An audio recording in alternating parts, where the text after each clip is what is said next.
नमस्कार मित्रों। जैसा कि जब हमें समय मिलता है और कोई मन के अंदर विचार आता है तो हम अपने विचार व्यक्त करने के लिए अक्सर सोशल मीडिया के माध्यम से कभी कभार सामने आ ही जाते हैं। चूँकि इससे पहले जो हमने वीडियो बनाया था उसमें कुछ बिंदु छूट गए हैं। अब से ठीक 6 घंटे बाद 14 अप्रैल सन 2022 का दिन प्रारंभ हो जाएगा। जैसा कि हमने पूर्व की वीडियो क्लिप में यह बताया था कि डॉक्टर भीमराव अंबेडकर के जो आखिरी समय के अमर वाणी जो कही गई है, शिक्षित बनो, संगठित रहो और संघर्ष करो, उसका मैं कम शब्दों में कुछ विश्लेषण करना चाहूँगा। शिक्षित बनो का मतलब बेसिक शिक्षित बनो। हिंदी की बेसिक नॉलेज होनी चाहिए, हिंदी पर पक्की पकड़ होनी चाहिए, अंग्रेज़ी की बेसिक नॉलेज होनी चाहिए। बेसिक नॉलेज का तात्पर्य है कि हिंदी और अंग्रेज़ी का जो बेसिक कंसेप्ट होता है वो व्याकरण या ग्रामर से आता है। गणित पर भी अच्छी पकड़ होनी चाहिए। व्याकरण का तात्पर्य सिर्फ ये कहने का है कि जैसे हम हिंदी बोलने को बोल लेते हैं, लिखने को लिख लेते हैं, किंतु कहीं कहीं पे हम सही तरीके से नहीं लिख पाते हैं। जैसे फॉर एग्ज़ाम्पल मैं एक छोटा सा उदाहरण देना चाहूँगा। किसी को झंडा लिखना है तो जैसा सदियों से लोग लिखते आ रहे हैं, झंडा में आधा ना की भी आवाज़ आ रही है और एक अंगा की आवाज़ आ रही है। स्कूल जो होता है वो आधा सा है और स्वाद में भी आधा स्वा है। बच्चे कभी इस चीज़ पर ध्यान नहीं देते हैं, आखिर आधा सा दोनों ही परिस्थितियों में क्यों आया है। ठीक उसी तरीके से अंग्रेज़ी में कुछ वर्ड्स ऐसे होते हैं जैसे गुड मॉर्निंग बोल रहे हैं मगर उसकी गहराई पे नहीं जाना चाहते हैं। आखिर गुड मॉर्निंग क्यों कहा जाता है, गुड आफ्टरनून कब होता है, क्यों होता है, आखिर इसका कारण क्या है। गुड इवनिंग कहा जा रहा है तो क्यों कहा जा रहा है, और गुड नाइट कहा जा रहा है तो क्यों कहा जा रहा है। छोटे से एग्जाम्पल से मैं बताना चाहूँगा कि अगर हिंदी विषय हो, अंग्रेजी विषय हो, गणित का विषय हो, संस्कृत का विषय हो, इसकी बेसिक नॉलेज हमारे समाज में, सिर्फ हमारा समाज ही नहीं बल्कि सब समाज के लोग गहराई से अगर इस चीज़ को ग्रहण करते हैं तो निश्चित तौर पर हम ये आपसे कह सकते हैं कम से कम 70% समस्याएं स्वतः ही खत्म हो सकती हैं। क्योंकि जब आप शिक्षित हो जाते हैं तो आप अपने जीवन में प्रायोगिक तौर पर बहुत सी समस्याओं का समाधान स्वतः निकाल लेते हैं। आप किसी दूसरे के ऊपर डिपेंड नहीं रहते हैं। तो जब दूसरे के ऊपर जब आप डिपेंड रहेंगे तो निश्चित तौर पर आप किसी न किसी अंधविश्वास में फंसे रहेंगे। जाहिर तौर पर जब आप शिक्षित होते हैं, किसी न किसी समस्या का जब स्वतः निराकरण निकाल लेते हैं तो अंधविश्वास में फंसने से बचते हैं। पूजा अर्चना आराधना करना ये एक आस्था का प्रश्न है। इससे किसी का कोई ना तो अहित होता है और ना ही बहुत बड़ा भला होने वाला होता है। किंतु एक सी पूजा अर्चना जो होता है वो एक मेडिटेशन का माध्यम बन जाता है। किंतु जो कम पढ़े लिखे लोग होते हैं, जो अशिक्षित होते हैं, कभी कभी ऐसा भी देखा गया है कि वो बहुत पढ़े लिखे भी होने के बावजूद, बेशुमार पैसा होने के बावजूद, पता नहीं ऐसा कौन सा कारण होता है जिसकी वजह से वो भी अंधविश्वास की श्रेणी में चले जाते हैं।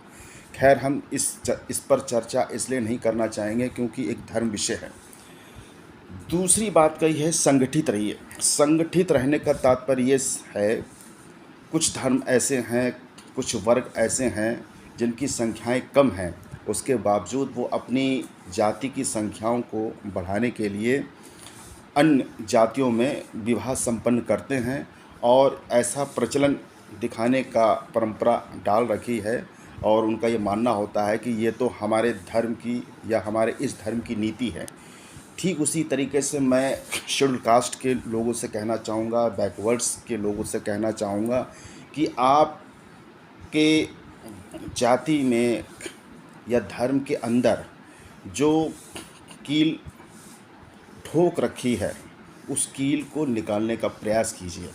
बैकवर्ड में मैं छोटा सा एग्जांपल देना चाहूँगा। मान लीजिए कोई यादव वर्ग का व्यक्ति है और वो दिमाग में ये कर लेता है कि नहीं, हम तो सिर्फ यादव में ही शादी या विवाह संपन्न करेंगे, तो निश्चित तौर पर वो संगठन को मजबूत नहीं कर सकता है। छोटा सा एग्जाम्पल है कि बैकवर्ड में जितनी भी जातियाँ होती हैं, ये सब जितनी जातियाँ होती हैं, तो शिक्षा के माध्यम से जो पैसे में अधिकता की श्रेणी में हैं, अच्छे पद की अधिकता की श्रेणी में हैं, या उन्हें पसंद आ जाता है, किसी का व्यवहार समझ में आ जाता है, तो वो एक दूसरे में इंटरचेंज करें, शादियों का पुनर्जागरण करें। एक ही सीमित दायरे में अगर यादव दायरे में विवाह संपन्न करता है, या कोई दूसरा जाति का व्यक्ति सिर्फ अपने सीमित दायरे में रहता है, तो निश्चित तौर पर वो अपने संगठन को सही माने में वैज्ञानिक तौर पर मजबूती नहीं प्रदान कर पा रहा है। ठीक उसी तरीके से मैं शेड्यूल कास्ट की जाति को भी कहना चाहूँगा। मान लीजिए शेड्यूल कास्ट में सबसे ऊंची जाति मान ली जाती है कोई जाटव जाति का है, उससे नीचे कोई दूसरी जाटव जाति में भी बहुत सी ऊंच नीच का सिस्टम चला आ रहा है। तो हमारा कहने का सिर्फ ये मतलब ये है कि अगर संगठन को वास्तव में मजबूत करना है और जो भीमराव अम्बेडकर जी का उद्देश्य था, उस उद्देश्य को समझने का प्रयास कीजिए। मतलब आप योग्य व्यक्ति हैं तो योग श्रेणी में शादी कीजिए। अगर आपको अपनी जाति में उस हायर लेवल का योग्य का पढ़ा लिखा व्यक्ति या पैसे वाला व्यक्ति नहीं मिल रहा है, और ठीक उससे छोटी जाति का मतलब वो धानुक जाति भी हो सकती है, खटिक जाति भी हो सकती है, धोबी जाति हो सकती है, XYZ कहने का मतलब अपनी जाति को आप उसका ग्रोथ ऑफ रेशियो बढ़ाने का प्रयास कीजिए। निश्चित तौर पर जब ये एक नई परंपरा पड़ेगी तो आने वाले समय में हम ये दावे के साथ कर सकते हैं, चाहे वो शेड्यूल कास्ट जाति हो या बैकवर्ड की जाति हो या अन्य कोई भी जाति हो, कोई भी जाति, धर्म, लिंग, संप्रदाय हो, निश्चित तौर पर आंतरिक स्तर पर आपका संगठन मजबूत होता दिखाई देगा। संघर्ष करने के लिए तो हम सिर्फ यही कहना चाहेंगे कि संघर्ष व्यक्ति मानव जीवन में अपने घर से ही शुरुआत करता है, किंतु आप अपने घर में ऐसी पृष्ठभूमि बना लें, क्योंकि जो आपकी आने वाली पीढ़ी होती है और पीढ़ी की दर पीढ़ी आने वाली पीढ़ी होती है, जैसा आप कर्म करते हैं उस कर्म को देखते हुए ही आपकी पीढ़ी उसको फॉलो अप करती है। कुल मिला के आप अंधविश्वास के चक्कर में ना पड़ें, और सही माने में अगर संघर्ष करना है, संघर्ष करना सिखाता कौन है?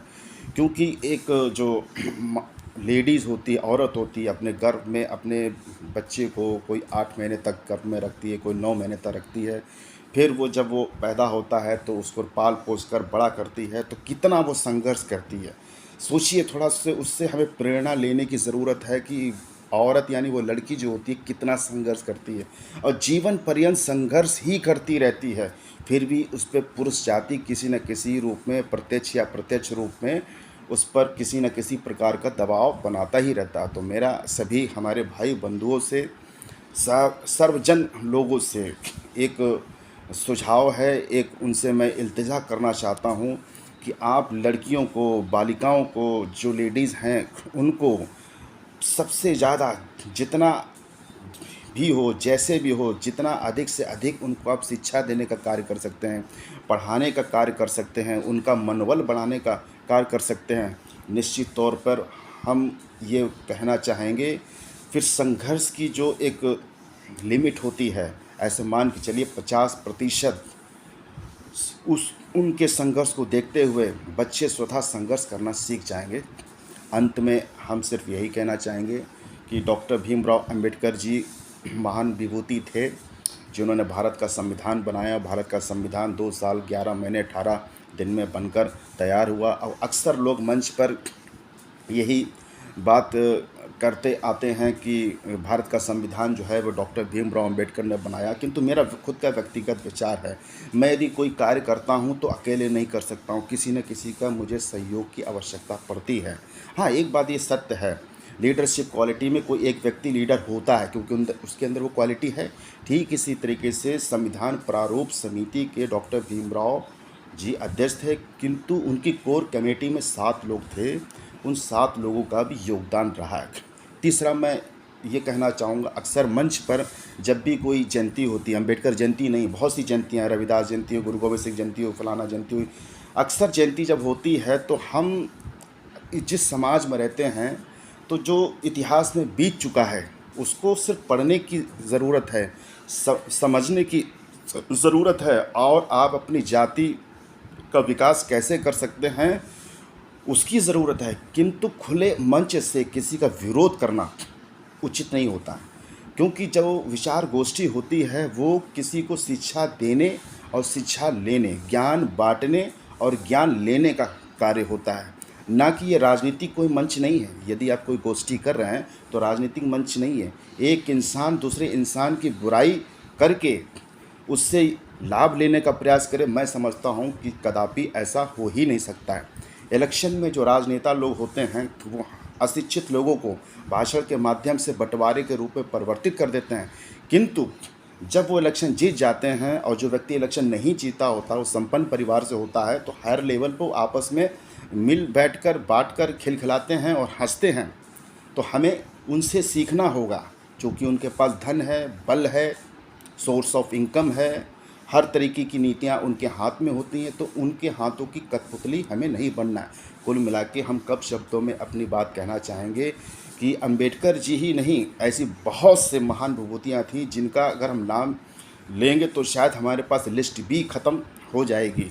जितने भी महान पुरुष हुए हैं उन्होंने सामाजिक में जितने रहने वाले मानव लोग हैं उन्हीं के लिए धर्म के संबंध में, उनकी तरक्की के लिए बहुत सी बातें कही हैं।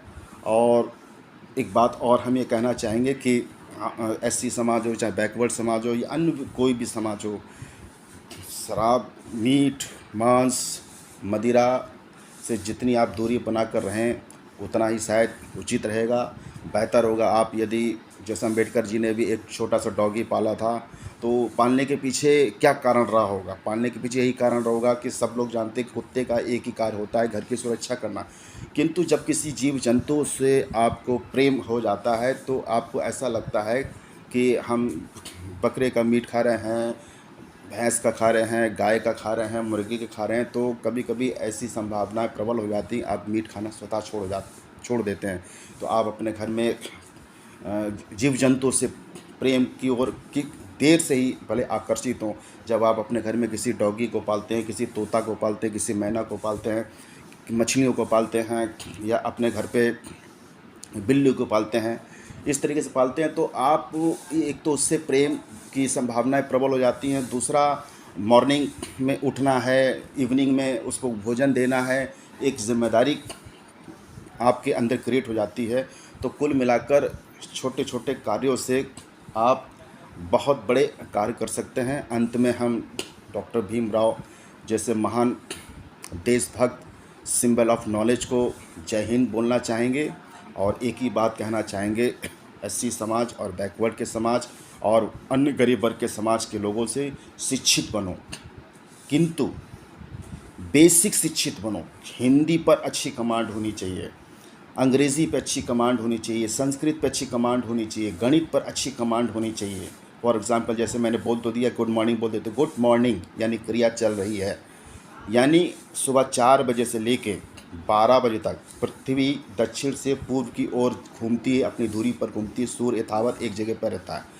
यानी हमको एहसास होता है कि गुड मॉर्निंग सुबह 4 बजे से लेके 12 बजे तक गुड मॉर्निंग, यानी क्रिया चल रही है। क्रिया चलने का मतलब है, समझाने के लिए हम ये कह सकते हैं कि सूरज निकल रहा है।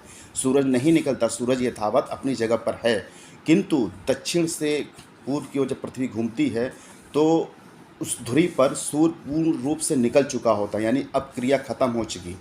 12 बज के से लेके 4 बजे तक जो होता है वो गुड आफ्टरनून है, यानी कि पूर्ण तरीके से सूर्य निकल चुका है, यानी क्रिया ख़त्म हो चुकी है, सूर्य निकल चुका है। उसके बाद आता है गुड इवनिंग, यानी सूर्य ढल रहा है, दिखने में लगता है सूर्य अपनी ही जगह है, किंतु पृथ्वी दक्षिण से पूर्व की ओर अपनी दूरी पर घूमती है, यानी हल्के हल्के सूर्य की किरणों का जो आवागमन होता है पृथ्वी पर, धरातल पर होता है, वो हल्का होने लगता है, यानी क्रिया चल रही है अब डूबने की। जब 6 बज जाता है तो पूर्ण रूप से जब डूब जाता है, यानी क्रिया ख़त्म हो चुकी है, यानी गुड नाइट, तो सब लोग बोलते हैं गुड नाइट। दूसरी बात मैं ये कहना चाहूँ, गुड मॉर्निंग की परंपरा कहाँ से आई? गुड मॉर्निंग की परंपरा हमारे भारत देश से नहीं है, ये यूरोपियन कंट्री से आई हैं, अमेरिका से आई हैं, वहाँ पर बर्फीला स्थान होता है और यदा कदा 15 दिन में 16 दिन में कहीं जाके सूर्य निकलता है यानी सन निकलता है, तो लोग अभिवादन के तौर पर गुड मॉर्निंग बोलते हैं। कुल मिला के मैंने कम शब्दों में एक बात छोटी समझाने की कोशिश की है। इंटर में आधा ना आ रहा है कि अंगा आ रहा है, ट्रक में जो अरक आवाज़ निकल रही है वो पूरा रहा है कि आधा रहा है। क्यों मैं टीचर नहीं हूँ, बेसिक का टीचर हूँ, किंतु हमारा सिर्फ समझाने का मतलब एक ही है कि शिक्षित बने तो बेसिक शिक्षित बने, बेसिक संघर्ष करना सीखिए, बेसिक संगठित बनना सीखिए और बेसिक जाति तोड़ो आंदोलन की शुरुआत करनी होगी। तब आने वाले समय में चाहे वो 20 साल बाद का मसला हो या 50 साल का मसला हो या 200 साल का मसला हो, निश्चित तौर पे अंबेडकर जी के मिशन ही नहीं बाकी अन्य जितने बुद्धिजीवी लोग रहे उनके मिशन को सही मायने में प्रबलतम स्थान प्राप्त हो सकता है। धन्यवाद। जय हिंद।